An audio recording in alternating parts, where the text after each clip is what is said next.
Hey guys, welcome to movie ice. ఒక fruit juice లో అన్ని ఫ్రూట్స్ వేసి మిక్స్ చేసినట్టు ఈ మూవీలో కూడా అన్ని జానర్స్ ని మిక్స్ చేసినారు. డాన్స్ వేనమా డాన్స్ ఇరుకు, ఫైట్ వేనమా ఫైట్ ఇరుకు.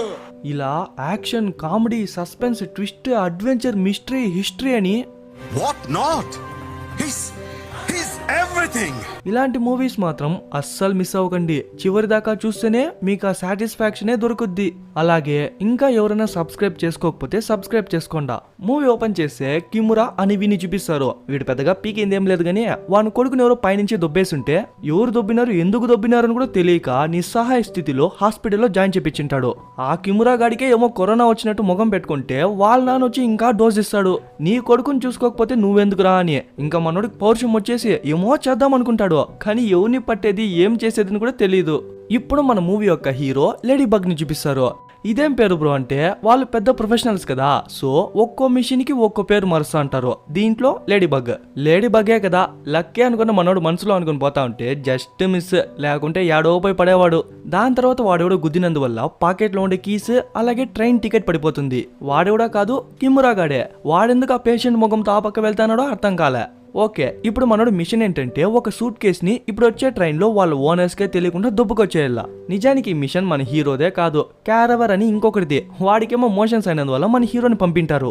అప్పటి నుంచి మన హీరో ఎవరితోనో తెగ మాట్లాడేస్తున్నాడు. ఎవరితో అంటే ఈ మిషన్ కి సంబంధించిన ఒక లేడీ సెకండ్ కి అప్డేట్ ఇస్తా ఉంటుంది. తనతోనే అప్పటి నుంచి పులిహోర కలుపుతాండేది. అప్పుడే వాడే నోటీస్ చేస్తాడు వాని లాకర్ కి పడిపోయిందని. ఎక్కడో కాదు, ఇంతసేపు డాష్ ఇచ్చినాడు కదా అక్కడే. ఇంకెట్లో ఆ డోర్ ని ఓపెన్ చేసి అక్కడున్న స్లీపింగ్ పౌడర్ ని వాన్ బ్యాగ్ లోకి వేసుకుంటాడు. అలాగే అక్కడున్న గన్ ఎత్తుకోమని తను చెప్తుంది. కానీ మనోడు కేజీఎఫ్ సినిమాలో Violence, violence, violence. I don't like. I avoid. ఇలా సగం డైలాగ్ మాత్రమే వినేసి గన్నే వదిలేసి వెళ్ళిపోతాడు. ఈ బుల్లెట్ ట్రైన్ స్పెషాలిటీ ఏంటంటే ప్రతి స్టేషన్ లోనూ జస్ట్ 1 మినిట్ మాత్రమే ఆగుతుంది. ఆ 1 మినిట్ లోనే ఎక్కేవాళ్ళు ఎక్కేయాల, దిగేవాళ్ళు దిగేయాల. అరే, ఈ కిమురా గాడు కూడా ఈ ట్రైనే ఎక్కినాడే, పాపం వాడి ప్రయాణం ఏటో. అప్పుడే మనకు లెమన్ అలాగే టాంజరిన్ అనే ఇద్దరు కిల్లర్స్ ని చూపిస్తారు. కిల్లర్స్ అంటే ఏమైనా సైకో కిల్లర్లేమో అనుకున్నారు. అలా కాదు, డబ్బులు ఇస్తే ఎవరినైనా చంపేస్తారు. ఈ టాంజరిన్ అనే పదం అప్పుడప్పుడు నోట్లో తిరగదు కానీ టాంజరిన్ ని ఆరెంజ్ అని కూడా అంటారు. ఇక నుంచి మనం వాడిని ఆరెంజ్ అనే పిలుద్దాం. ఈ పక్క మనోడిని చూపిస్తారు. టీసీ టికెట్ కలెక్ట్ చేసుకునే వచ్చింటే మనోడి టికెట్ ఆడాడో పడిపోయింది కదా, ఇంకేంటి ఇంకా చూపించేది. సో నెక్స్ట్ స్టాప్ లో దిగేయమని చెప్పి వాడిని కొంచెం ముఖాన్ని గుర్రుని పెట్టుకునే పోతాడు. వీడేమన్నా గుడ్డిగా వెళ్తానాడేమో అనుకుంటే అదేదో చీటీ పెట్టుకుని ఎవరినో వెతుక్కునే వెళ్తానాడు.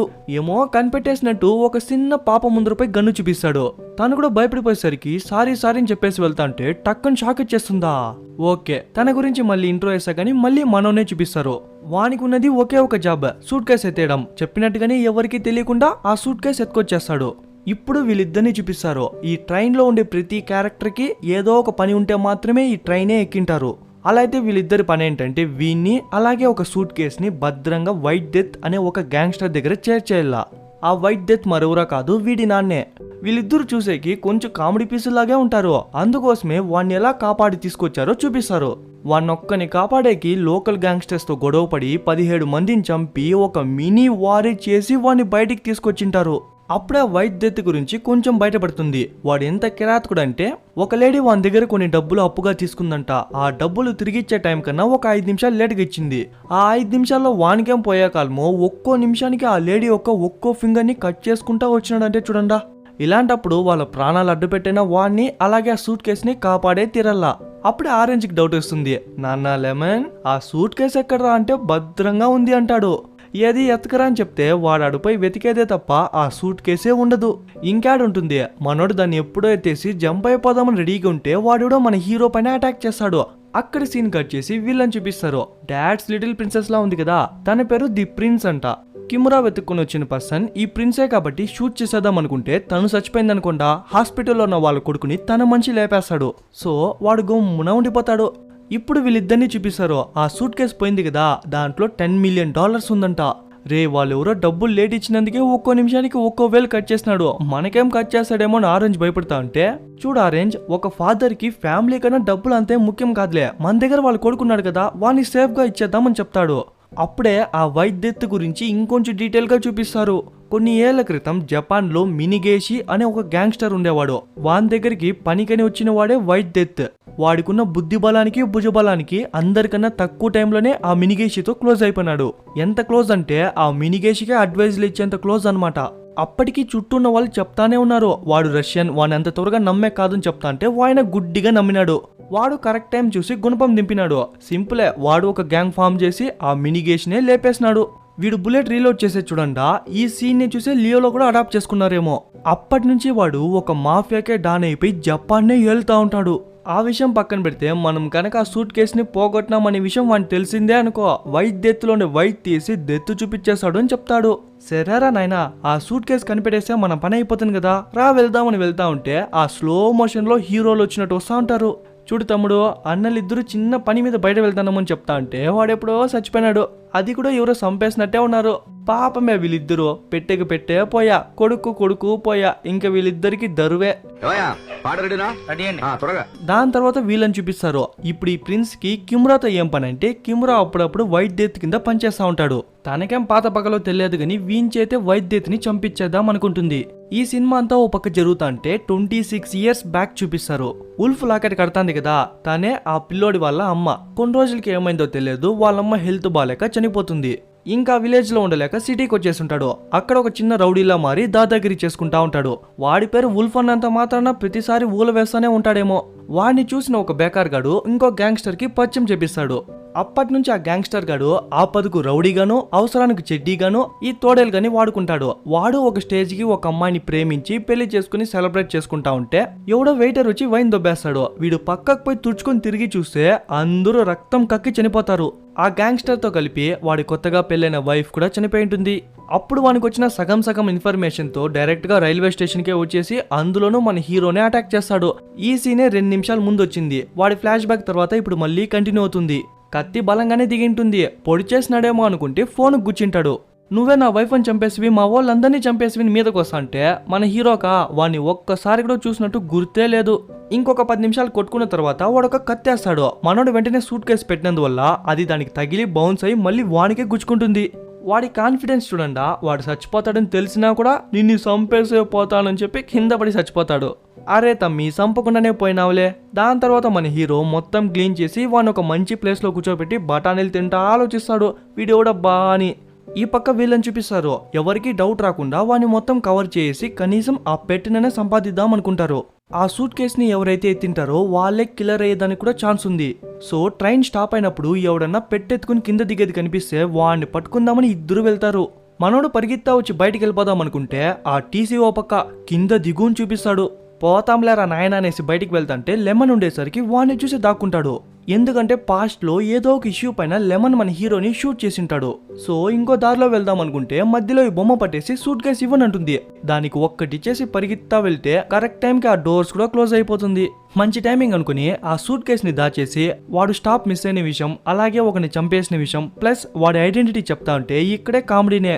ఆ ఉల్ఫ్ గాడి మ్యారేజ్ లో ఒక వెయిటర్ వచ్చి వైన్ దొబ్బేస్తుంటాడు కదా, వాడెవడో కాదు మన హీరోనే. అందుకు మన హీరోనే మెయిన్ సస్పెక్ట్ అనుకుని వాడు మనోడి పైకి వచ్చింటాడు. దీనికి మధ్యలో ఆరెంజ్ అలాగే లెమన్ ఈ ట్రైన్ లోనే ఉన్నారని చెప్తే, ఏమి నువ్వు ఆ ట్విన్ కిల్లర్స్ దగ్గర తగులుకుంటివా అంటుంది. ఆరెంజ్ లెమన్ ఏ యాంగిల్ ఇంకా చూసే ట్విన్స్ లా ఉన్నారో నాకైతే అర్థం కాలే. ఆరెంజ్ వచ్చేసరికి మనోడు తెలివి అనే పేరుతో అక్కడే దాక్కుంటాడు. వాడు ఈజీగా చూసేస్తాడు.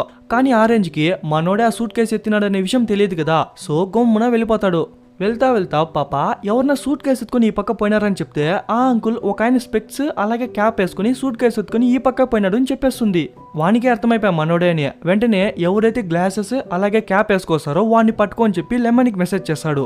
వాడు ఆ మెసేజ్ చదివేసి ముందర చూసే మనోడు ఉంటాడు. వానికి అర్థమైపోయా ఆరెంజ్ చెప్పిన వ్యక్తి వీడేని. ఇప్పుడు వీళ్ళ మధ్య జరుగుతుంది కదా ఈ కన్వర్జేషన్, ఇంకా కామెడీ.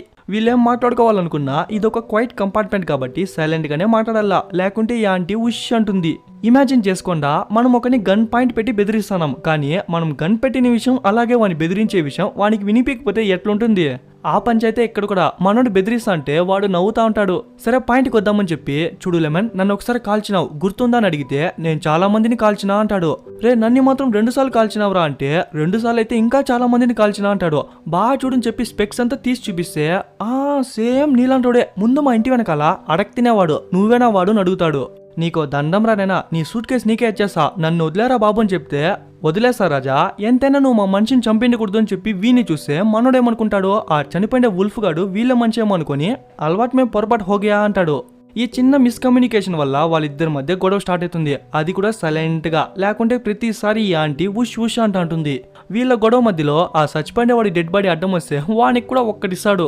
లాస్ట్ కి వన్ చేతి గన్ వచ్చి షూట్ చేద్దాం అనుకుంటే మనోడు ఒక్కసారిగా బౌన్స్ అయ్యి అక్కడున్న ల్యాప్టాప్ తో ఒక్కటి చేసి కూర్చోంటే ఆ సౌండ్ కి గుమ్మన ఉండడని చెప్తే అయ్యా సాయి ఆంటీ అని చెప్పేసి మళ్ళీ సారి అడిగేస్తాడు.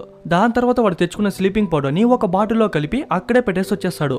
వచ్చే ముందే ఆ వైట్ డెత్ కొడుకుని కూడా చూసే వచ్చింటాడు. వాడెలా చనిపోయినాడంటే కళ్ళంతా రక్తం కక్కి చనిపోయినట్టు ఉంటుంది. ఇప్పుడు మనోడి కన్క్లూజన్ ఏంటంటే మన హీరో లెమన్ ఆరెంజే కాకుండా ఇంకెవరో ఒక కిల్లర్ ఈ ట్రైన్ లోనే తిరుగుతున్నాడు అని కన్ఫర్మ్ చేసుకుంటాడు. ఇంకో విషయం కూడా హీరో కనిపెడతాడు. ఆ వుల్ఫ్ గాడి మ్యారేజ్ లో ఎలాగైతే అందరూ రక్తం కక్కి చనిపోయినారో అలాగే ఈ వైట్ డెత్ కొడుకు కూడా చనిపోయింటాడు. అప్పుడు ఆ డబ్బాల మధ్య ఒక నాగిని బయటపడుతుంది. ఆ నాగిని గురించి టీవీలో ఏం చెప్తారంటే ఆ పాముని ఎవరో జూ నుంచి దొంగలిచ్చేస్తుంటారు. అది ఎంత విషపూరితం అంటే అది కోరికిన విత్ ఇన్ 10 seconds లోనే కళ్ళు, ముక్కు, చెవులు, నోరని నవరంధ్రాల నుంచి రక్తం కారి చనిపోగాక. ఇప్పుడు మీ అందరికీ ఓ ఐడియా వచ్చింటుంది. ఈ వైట్ డెత్ గడి కొడుకు డెత్తులోను అలాగే ఆ వుల్ఫ్ గడి మ్యారేజ్ లోను అందరూ రక్తం కక్కే చనిపోయింటారు. ఇప్పుడు నా పాయింట్ ఏంటంటే అధ్యక్ష, ఈ రెండు సంఘటనల్లోనూ అందరూ ఒకే విధముగానే చంపబడ్డారు. అలాంటప్పుడు ఒకే హంతకుడే ఈ రెండింటినీ చేసింటాడని నా వాదన. మనోడు వెళ్తా వెళ్తా ఆ డోర్ మొత్తాన్ని లాక్ చేసి వెళ్ళింటాడు. వీడు వచ్చేటప్పుడు దాన్ని షూట్ చేసి వచ్చినందువల్ల ఆ నాగిని వీళ్ళ కంపార్ట్మెంట్ లోకి వచ్చేస్తుంది. వీడు వెళ్ళేటప్పుడు ఎవరో క్యాప్ స్పెక్స్ వేసుకునేసరికి చూడు బ్రదరు, ఈసారి తప్పించుకునే ట్రై చేస్తే తలకాయ పుచ్చకాయలా పెళ్లిపోతుందని చెప్తా అంటే వాడు ఇంకెవడో వాడు గొర్రెైనడని రియలైజ్ అయ్యి తిరిగి వెళ్తా ఉంటే మనోడు తోక్కోసిన కోతిలా వెనక నుంచి పరిగెత్తేస్తాడు. ఇప్పుడు వీళ్ళని చూపిస్తారు. మనోడు వెళ్ళేటప్పుడు ఆ సూట్ కేసుని దాచిపెట్టినాను అనే విషయాన్ని ఫోన్ లో చెప్పుకుంటా వచ్చింటాడు కదా, ఆ విషయాన్ని తను వినేసి ఉంటుంది. వాడు వచ్చిన కంపార్ట్మెంట్ లోకి వెళ్ళి అక్కడ ఎక్కడ వెతికితే ఈజీగానే కనిపెట్టేస్తుంది. అప్పుడే కిమురా వాళ్ళ నాన్న ఫోన్ చేసి ఎక్కడ ఉన్నావు అని అడుగుతాడు. పర్లేదు నిజమే చెప్పు అని తను చెప్తుంది. కిమురా ఎవరితో ఉన్నావు అని అడిగితే డాడీ నా కొడుకుని ఎవరు తోసినారో వాడిని కనిపెట్టేసి వాళ్ళ కోసమే ఇక్కడ వచ్చినాను అని చెప్తా ఉంటే తను ఫోన్ కట్ చేపిచ్చేస్తుంది. సరే ఇప్పుడు నీ పని ఏంటంటే నీ తల తాకట్టు పెట్టైనా ఆ సూట్ కేసుని ఓపెన్ చేయని చెప్పి వెళ్ళిపోతుంది. మధ్యలో వైద్యత నుంచి వీళ్ళకో ప్రెషర్. నెక్స్ట్ స్టాప్ కల్లా వాడి కొడుకుని అలాగే ఆ సూట్ కేసుని బయటికి తీసుకొచ్చేలా అని. ఆ స్టాప్ రానే వస్తుంది. నిజానికి వీళ్ళు ఈ స్టేషన్ లో కాదు దిగాల్సింది, కోయోటో అని లాస్ట్ స్టేషన్ లో. వీళ్ళు జస్ట్ చెక్ చేసేదానికే వచ్చినారు కాబట్టి వైద్యత్ వాళ్ళ కొడుకు ఇంకా ప్రాణాలతోనే ఉన్నట్టు చూపించి వాళ్ళను గుర్రి చేసి పరిగెత్తుకొచ్చేస్తాడు. వీళ్ళ నమ్మకం ఏంటంటే వైద్యత్ కొడుకుని ఇవ్వకపోయినా వాళ్ళ కొడుకుని చంపినోడిని అప్పగిద్దామని. సో నువ్వు కుడి పక్క వెళ్ళు, నేను ఎడం పక్క వెళ్ళి వెతుకుతాను చెప్తా అంటే చూడు ఆరెంజ్ మన సూట్ కేసు ఎత్తుకుంది ఆ స్పెక్స్ చేసుకున్నాడే కానీ వాడి హత్య చేయలేదు అని చెప్తాడు. అలాగే ఈ ట్రైన్ లో మనము వాడు తప్ప ఇంకెవరో ఉన్నారో వాళ్ళనే మనం పట్టుకోవాల్సింది అని చెప్పి వెళ్తాడు. తను వీని దగ్గరికి వచ్చి వాడు తెలుసా లేదా అని తెలియదు అని వెళ్ళిపోతుంది. వీడెట్లో దాన్ని ముక్కి మూలిగి ఓపెన్ చేస్తే తను ఈజీగా దాంట్లో బాంబు పెట్టేస్తుంది. ఎవరన్నా సూట్ కేసుని ఓపెన్ చేసే ట్రై చేస్తే డమ్మని పెళ్ళిపోతుంది. అలాగే ఆ గన్ను కూడా ఎవరన్నా గన్తో షూట్ చేయాలనుకుంటే ఆ గన్ను వాళ్ళనే చంపేస్తుంది. ఇంకో విషయం తెలుసా, కిమురా వాళ్ళ కొడుకును దొబ్బిచ్చి వాడిని ట్రైన్కి రప్పించింది మొత్తం తన ప్లానే అంట. ఈ పక్క మనడు బాత్రూంలో సమ్మగా కూర్చొని లెమన్ ఫోన్తో మాట్లాడుతూ ఉంటే వాడి ఫోన్ని ట్రాక్ చేసి ఆరెంజ్ వచ్చేస్తాడు. ఇంకేముందే కుక్కలు కొట్టుకున్నట్టు కొట్టుకుంటాంటారు. అప్పటికే మనోడు మధ్య మధ్యలో చెప్తానే ఉంటాడు, రే నేను కాదురా వైద్యత్ కొడుకుని చంపింది ఇంకెవరో అని చెప్తా అంటే కూడా గొడవ ఆగేలా లేదు. కరెక్ట్ టైంకి ఫుడ్ సర్వ్ చేసే లేడీ వచ్చేసరికి ఇద్దరు ఆగిపోతారు. ఒకవేళ ఎవరైనా ది బాయ్స్ సీజన్ చూసింటే తను ఎవరో కనిపెట్టింటారో, తను కూడా ఒక పవర్ఫుల్ సూపర్ హీరో. ఎవరైనా గుర్తుపడితే కింద కమెంట్ చేయండి. ఇక్కడ ఎంత పెద్ద ఫైట్ జరుగుతుంది. తను మాట వరుసకి ఏమన్నా కావాలంటే ఒక వాటర్ బాటిల్ ఇండని తీసుకుంటాడు. అందులోనూ కామెడీ ఏంటంటే ఆ వాటర్ డబ్బులు కూడా వాన్ చేతే కనిపిస్తాడు. నిజంగా ఈ ట్రైన్స్ లో రేట్ ఎక్కువే గైస్. ఆ ఒక్క వాటర్ బాటిల్ వాల్యూ 100 రూపాయలంట. 100 రూపాయలు అని చెప్పేసి ఆ వాటర్ బాటిల్ తో వాన్నే కొట్టేసి మళ్ళీ కంటిన్యూ చేస్తారు. మన హీరో బాగా లాకైన తర్వాత ఎమర్జెన్సీ డోర్ ఓపెన్ చేసిన వెంటనే ఇద్దరు బయటకు వచ్చేస్తారు. మళ్ళీ లోపలికి వచ్చి కొట్టుకుంటా ఉంటే మనోడి పని అయిపోయానుకునే టైంకి ఆరెంజ్ ఎవరు ఫోన్ చేస్తా ఉంటారు. ఏమైనా ఇంపార్టెంట్ ఏమో ఫోన్ ఎత్తు బ్రో నేను ఇక్కడే ఉంటానని చెప్పేసరికి వాడు ఫోన్ ఎత్తుతాడు. ఇలాంటి ఫైటింగ్ సీక్వెన్స్ ని మీరు ఎక్కడా చూసుండ్రేమో. ఆ ఫోన్ ఏంటంటే నెక్స్ట్ స్టాప్ లో ఆ సూట్ కేస్ ని పట్టుకుని లెమన్, ఆరెంజ్ వీళ్ళిద్దరు బయటకు వచ్చి కనిపించేసిపోవాలని చెప్తారు. ఈ టైంలో లెమన్ ని రీచ్ అవడం చాలా కష్టం. అది కూడా వాళ్ళ దగ్గర ఫోన్ లేదు కాబట్టి అస్సలు కుదరదు. అదే కాకుండా వాళ్ళకి లెమన్ ఎవరో కూడా తెలీదు. సో వీళ్ళిద్దరు బయటికి వెళ్తారు. నిజంగానే లెమన్ వచ్చింటే వాళ్ళు నమ్మింటారో లేదో, వీళ్ళిద్దరిని చూసేసరికి వాళ్ళు ఈజీగా నమ్మేస్తారు. ఆ సూట్ కేసు కూడా ఒరిజినల్ కాదు, ఏదో చేతికి దొరికింది ఎత్తుకొచ్చింటారు. ఈ టైంలో మనోడు గుమ్న ఉండగా ఇంకేమన్నా డౌట్లా అని చెప్పి ఆ సూట్ కేసు తట్టేసరికి అది ఓపెన్ అయ్యి బట్టలంతా కింద పడిపోతుంది. ఎట్లా ఆ ట్రైన్ 1 నిమిషమే ఆగుతుంది కాబట్టి సరిపా, లేకుంటే వీళ్ళ పని అక్కడే అయిపోయి ఉంటుంది. అక్కడ సీన్ కట్ చేసి వీళ్ళిద్దరిని చూపిస్తారు. వీళ్ళిద్దరు వస్తా అంటే వీళ్ళకి ఆపోజిట్ లో లెమన్ వస్తా అంటాడు. ఆరెంజ్ అడిగినట్టే వీడు అడుగుతాడు, పాపా ఎవరన్నా స్పెక్స్ అలాగే క్యాప్ వేసుకుని ఒక పెద్ద పెట్టెత్తుకుని ఈ పక్క పోయింది చూసినావా అని అడిగితే అంకుల్ కి మొరా ఈ పక్క ఎవరన్నా సూట్ కేసు ఎత్తుకుని పోయింది చూసినామా, లేదు కదా, లేదులేండి అంకుల్ అని చెప్పేస్తుంది. మనోడు వాళ్ళు చెప్పేటప్పుడు ఆ నీళ్లు తాగుతా ఉంటాడు. వాళ్ళు చెప్పిన తర్వాత వాళ్ళు చెప్పిన మాటలకి నమ్మనట్టే వెళ్తాడు. కొంచెం ముందరికి వెళ్ళి, అవును పాపా నేను ఒక మనిషి ఒక పెట్టెత్తుకొని పన్నాడని చెప్తేనే గానీ అది ఎగ్జాక్ట్ గా సూట్ కేసు అని చెప్పలే కదా, ఇంకా మాటలు లేవు తూటాలే, మర్యాదగా మీలో కిల్లర్ ఎవరో ఒప్పుకునేండి అని చెప్పి గన్ చూపిస్తాడు. అయ్యయ్యో తన యాక్టింగ్ చూడాలా, ఏమో వాడు తన్ని కిడ్నాప్ చేసి డబ్బులు డిమాండ్ చేసినట్టే వాడిని ఫ్రేమ్ చేస్తుంది. ఈ సీన్ లో మాత్రం మనోడు కొంచెం కాదు చాలా అంటే చాలా తెలివిగా ఆలోచిస్తాడు. చూడు పాపా నువ్వు చెప్పేది కూడా కరెక్టే, వాడి ముఖం కూడా కిడ్నాపర్ లాగే ఉంది, కానీ నాకేమో మీ ఇద్దరి పైన డౌట్ వేస్తుంది. సో నేను 3 లెక్కేస్తా, అంతలోపు దొంగ దొరికితే సరే, లేకుంటే మీ ఇద్దరిని లేపేస్తా అంటాడు. తను చచ్చిపోయింది అనుకుండా వెంటనే వాళ్ళ మనిషి ఖచ్చితంగా కిమురా వాళ్ళ కొడుకుని చంపేస్తాడు. సో వాడే ఒప్పుకునే పరిస్థితికి వస్తుంది. మనోడు సెకండ్ కూడా ఆలోచించాడు, టక్కని కాల్ చేస్తుంటాడు. అందుకని కిమురా చచ్చిపోలేదు. సో వాడిని లాక్కెళ్ళి ఒక రెస్ట్ రూమ్ లో తోసేసి లాక్ చేస్తా ఉంటే అప్పుడే మనోడు తన బ్యాగ్ లో గన్ చూయేస్తాడు. చూడు పాపా వాడు నిన్ను కిడ్నాప్ చేసినాడని చెప్తానావు, మరి గన్ను కూడా నీకే ఇచ్చేసి నిన్నే కిడ్నాప్ చేశాడా, మర్యాదగా నిజం చెప్పని చెప్తా అంటే, అలా కాదు అంకుల్ వాడిని చంపేస్తాడు అది ఇది అని చెప్పి ఓవర్ గా నటిస్తా అంటే, ఏ గుమ్నాండు నిజం చెప్పు, చిన్నప్పుడు స్కూల్ ఎగ్గొట్టేసి టిక్ టాక్ కదా చేస్తా అంటివి, ఇంత బాగా నటిస్తానావు కదే అంటాడు. సరే నీకు కూడా 3 సెకండ్లు ఇస్తా, అంతలోపు మర్యాదగా నిజమేమో చెప్పుని చెప్తా అంటే వాడికే ఒకలా అయ్యి కళ్ళు తిరిగి పడిపోతాడు. ఎందుకంటే మనోడు లెమన్ ని నాక్ డౌన్ చేసినప్పుడు స్లీపింగ్ పౌడర్ ని ఒక బాటిల్లో కలిపింటాడు కదా, దాన్నే మన లెమన్ అప్పటి నుంచి తాగుతా ఉండేది. దరిద్రం ఏంటంటే అది కరెక్ట్ గా ఇప్పుడే పనిచేసి ఉంటుంది. ఇంకా తను కూడా వాడి గన్ ఎత్తుకునేసి వాడినే కాల్ చేసి వాడిని మళ్ళీ ఆ రెస్ట్ రూమ్ లోనే తోసేసి లాక్ చేస్తుంది. ఇప్పుడు వీళ్ళని చూపిస్తారు. ఒక స్టాప్ ఏమో వచ్చింది, మన హీరో బయటికి వెళ్ళిపోదాం అనుకుంటే ఆరెంజ్ వదలనంటున్నాడు. రే అయ్యా నీకు కావాల్సిన సూట్ కేసు లోపలే ఉందిరా, నన్ను వదిలేరా, నువ్వు సూట్ కేసు ఎత్తుకోరా, నేను బయటికి పోతానని చెప్తా అంటే వాడు అస్సలు నమ్మడు. ఆ ట్రైన్ 1 నిమిషం మాత్రమే కదా ఆగుద్ది. మనోడు టైం క్యాలిక్యులేట్ చేస్తా ఉండి 50 సెకండ్స్ దాకా సోది మాట్లాడి మిగిలిన 10 సెకండ్స్ లో వాడిని బయటికి తోయేస్తాడు. అయినా కూడా ఆరెంజ్ వదలడు, పరిగెత్తా వచ్చి ఆ ట్రైన్ మీదే పడి ఆ గ్లాస్ పగలు కొట్టుకుని లోపలికి వచ్చేస్తాడు. మనోడు నిమ్మలంగా వస్తా అంటే ఎవరి ఫోనో రింగ్ అవుతుంది. ఎత్తి చూస్తే కిమురా వాళ్ళ నాన్న. కిమురా ఎక్కడున్నావురా అంటే, అంకుల్ మీ కొడుకు తప్పిపోయినాడా లేకుంటే ఫోన్ తప్పిపోయిందని తెలియదు, మీ ఓడి ఇక్కడ లేదు, కావాలంటే లొకేషన్ ఫైండ్ చేసుకుని వచ్చేయండి అని చెప్పి మనోడు ఫోన్ కట్ చేస్తాడు. దాని తర్వాత సూట్ కేసు ఎత్తుకుని ఆ ఉల్ఫ్ని చెక్ చేస్తే వాని దగ్గర ఒక ఫోటో ఉంటుంది. అది ఎవరో చూసే ముందు ఒక్క 45 మినిట్స్ బ్యాక్ చూద్దాం. ఈ బొమ్మ ఎవరో గుర్తుందా?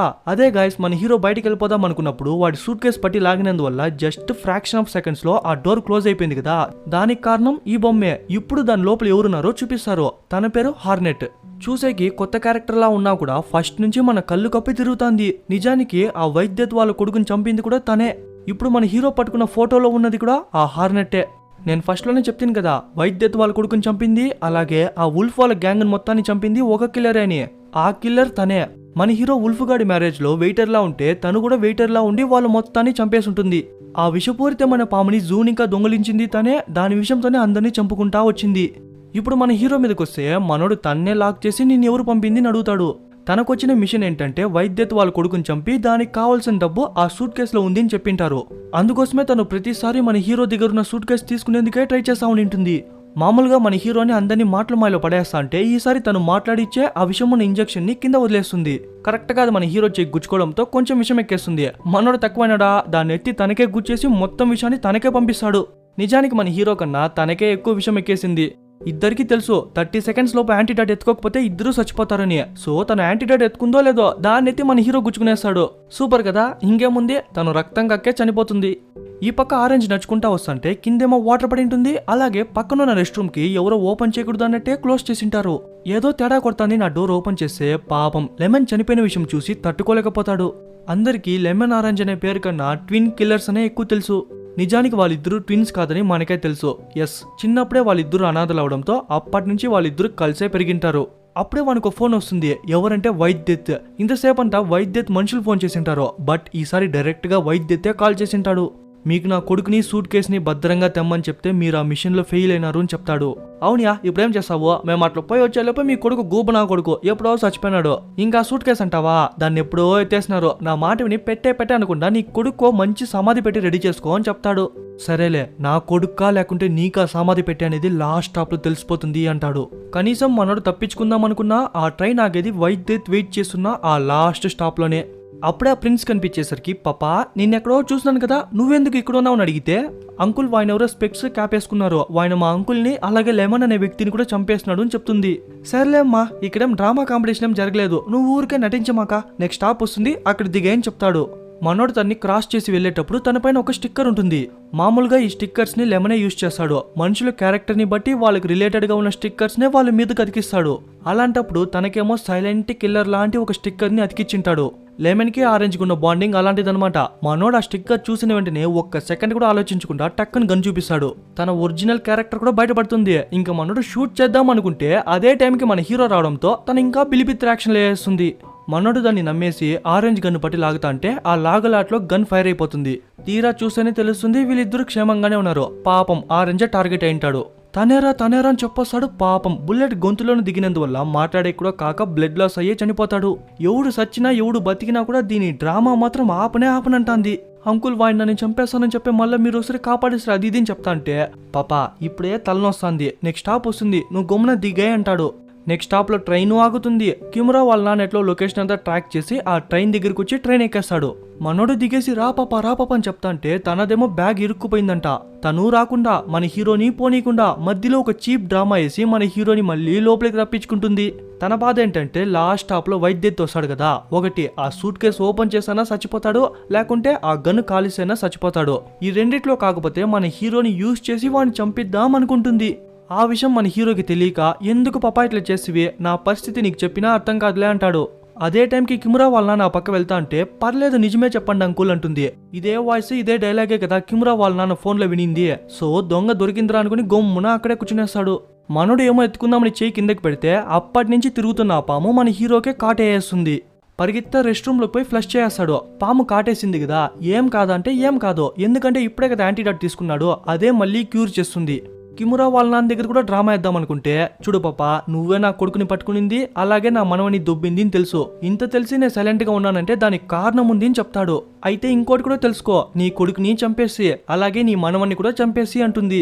ఆయన ఒక నవ్వు నవ్వేసి చిన్న పిల్లలు మీరంతా, నా మనవనికి అలా జరిగినప్పుడేనే హుషారైపోతుంది, నీ మనిషి నా గుండోడు, వాడిని ఎప్పుడో మా మనిషి చంపేసింది, ఇంకా నా కొడుక వాడు బతికే ఉన్నాడే చనిపోయినాడు నీకెవరు చెప్పింది అని చెప్తే తను భయంతో అక్కడి నుంచి పరిగెత్తేస్తుంది. అంటే ముసలోడికి ముందు ఏదో పెద్ద ఫ్లాష్ బ్యాకే ఉన్నట్టుంది, దాన్ని ఇప్పుడు చూపిస్తారు. ఈ ఫ్లాష్ బ్యాక్ అనేది కొన్ని ఏళ్ల క్రితంది. ఎగ్జాక్ట్ గా ఎప్పుడంటే ఆ మినిగేషి గ్యాంగ్ లోకి ఆ వైట్ డెత్ వచ్చిన టైము. అంటే మినిగేషి గ్యాంగ్ లో వాడిని ఎప్పటి నుంచో ఉన్నాడు. వైట్ డెత్ వచ్చిన రోజే వాడిని చెప్పింటాడు వాడిని నమ్మద్దండా అని. అయినా కూడా వాడిని గుడ్డిగా నమ్మినందువల్ల దాని తర్వాత ఏం జరిగిందో మీకే తెలుసు. కానీ మనకు తెలియని విషయం ఏంటంటే ఆ రోజునే వాడి ఫ్యామిలీని కూడా కోల్పోయినాడు. కిమురా ఎట్లో సైడ్ లో దాక్కున్నందువల్ల వాడు బతికిపోయినాడు. అప్పటి నుంచి వాడిన పగతో రగిలిపోతున్నా కూడా వాడిన కొడుకుని కోల్పోకూడదు అనే ఉద్దేశంతో కొన్ని ఏళ్ల దాకా కరెక్ట్ టైం కోసం వెయిట్ చేసింటాడు. ఇంకా మనోడు తప్పించుకునేకి ఛాన్స్ లేదు. సో మనోడు వాడితో కలిసి ఆ వైట్ డెత్ తో ఫైట్ చేస్తానని చెప్పి ఒప్పుకుంటాడు. దాని తర్వాత కిమురా దగ్గరికి వెళ్లి వాడిని కూడా యాడ్ చేసుకుంటారు. అప్పుడే లెమన్ ఆవలిస్తాడు. లెమన్ చచ్చిపోలేదా? ఓహో, వాడు బుల్లెట్ ప్రూఫ్ జాకెట్ వేసుకున్నందువల్ల తను కాల్చినా కూడా వానికేం కాలేదు. అలా అయితే ఆరెంజ్ వచ్చినప్పుడు వాడు ఎందుకు చచ్చిపోయినట్టు ఉన్నాడంటే మన హీరో కలిపిన స్లీపింగ్ పౌడర్ ని వాడు తాగేసుంటాడు కాబట్టి. కాసేపటికి ఆరెంజ్ చనిపోయిన విషయం తెలిసి చాలా బాధపడతాడు. ఇంకా వెళ్తా ఉంటే వీళ్ళే గొడవపడి చచ్చిపోయేలా ఉన్నారు. అప్పుడే వాడిని లేచి అందరినీ సమాధాన పరుస్తాడు. పెద్దయినా నీకేం తెలీదు, వాడు నా తమ్ముని కాల్చినాడు అని చెప్తే అలా అయితే నువ్వు నా కొడుకునే కాల్చినావు, నేనేం చేయాలా అంటాడు. చూడండా మీకు అంత పౌరుషం ఉంటే ఇక్కడ కాదు లాస్ట్ స్టాప్ లో కూడా ఉన్నాడు, వానిపైన చూపించండి అని చెప్పేసరికి అందరూ గుమ్మన కూర్చునేస్తారు. మూవీ స్టార్టింగ్ నుంచి మనం వైట్ డెత్ అని వింటిమే తప్ప వాని ఫేస్ ఒక్కసారి కూడా చూడలేదు. వీడే వైట్ డెత్. ట్రైన్ ఆగుతుంది. మాస్ గా లోపలికి వస్తా అంటే తను అడ్డంగా అక్కడే ఉంటుంది. అప్పుడే మనకే తెలుస్తుంది తనే వైట్ డెత్ వాళ్ళ సొంత కూతురు అని. మరి ఎందుకక్క ఫస్ట్ నుంచి మీ నాయని చంపాకే ట్రై చేస్తానావు? రీజన్ ఏంటంటే తనకు కూడా వైట్ డెత్ లాగా రూల్ చేసే కెపాసిటీ ఉన్నప్పటికీ జస్ట్ తన అమ్మాయి అనే కారణంతోనే తనకు అర్హత లేదని మొత్తం పవర్స్ ని వాడు కొడుక్కి ఇచ్చింటాడు. ఆ కోపంతోనే వాళ్ళ నాన్ననే చంపేకి ప్లాన్ వేసింటుంది. అలా గన్ చూపించి కాల్ చేద్దాం అనుకుంటే వాళ్ళ నాన్న పీక్కునేస్తాడు. సరే మీరంత పెద్ద ఇది అయితే నన్ను కాల్చండి అని చెప్పి కావాలనే రెచ్చగొడుతుంది. ఎందుకంటే దాంట్లోనే బాంబు ఉండేది. ఎవరైతే షూట్ చేస్తారో వాళ్ళే ఈజీగా చనిపోతారు.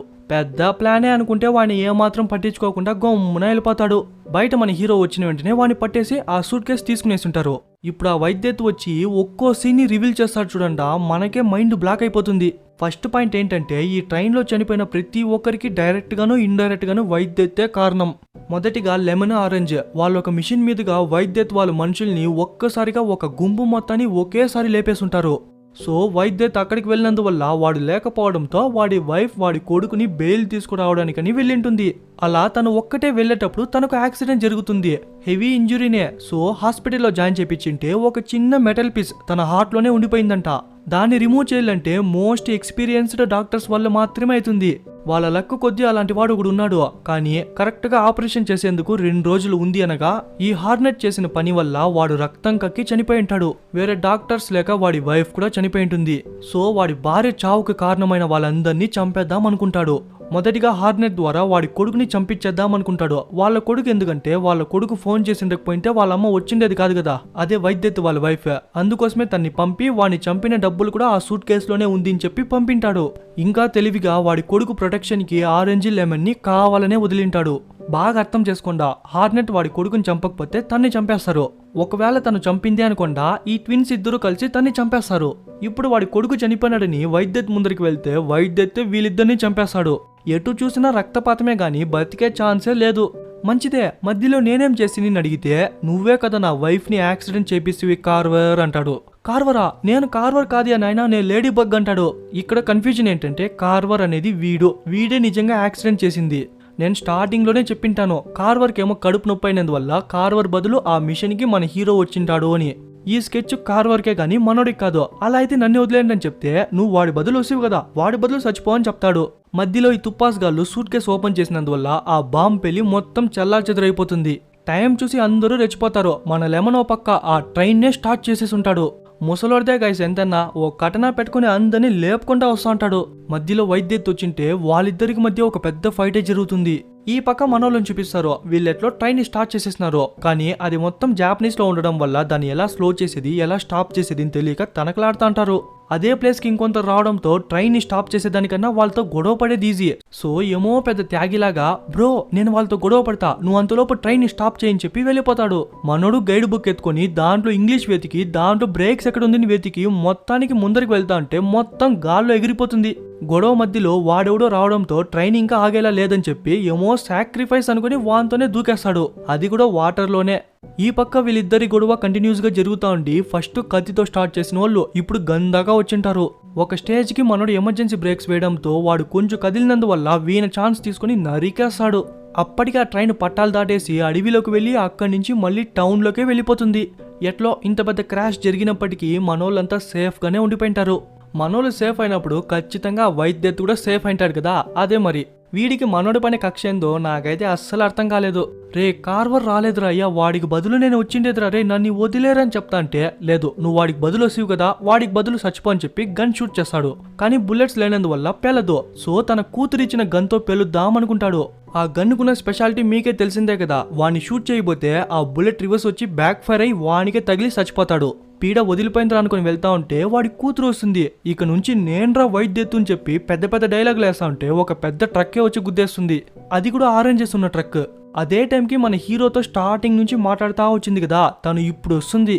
ఇంకా మనోని పిలుచుకొని పోయేటప్పుడు వాడి లక్ ఎంత బాగుందంటే బా కారు భలే ఉందే అంటాడు. వాడు చెప్పి నోరు మూస్తాడో లేదో ఒక పెద్ద ఫోల్ మన కింద పడినందువల్ల ఆ కారే నాశనం అయిపోతుంది.